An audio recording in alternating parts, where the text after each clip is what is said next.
Hello there. Sonia here, and today we are looking at the types of exchanges. We have centralized and decentralized exchanges. Centralized. The centralized cryptocurrency exchange is one of the most significant means of transaction for the majority of investors in digital currencies. Online marketplaces called centralized cryptocurrency exchanges allow users to purchase and trade cryptocurrencies. Investors most frequently utilize them to buy and sell cryptocurrency holdings.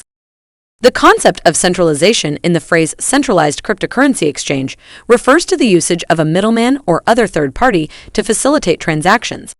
This middleman is trusted to handle the assets of both buyers and sellers.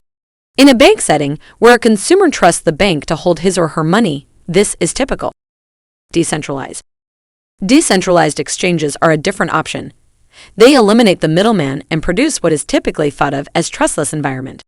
These types of exchanges function as peer-to-peer exchanges. Assets are never held by an escrow service, and transactions are done entirely based on smart contracts and atomic swaps. The main distinction between centralized and decentralized exchanges is the presence or absence of a middleman. In comparison to centralized exchanges, decentralized exchanges are less common and less well-liked. The most popular way for investors to get started in the crypto space is still through a centralized exchange.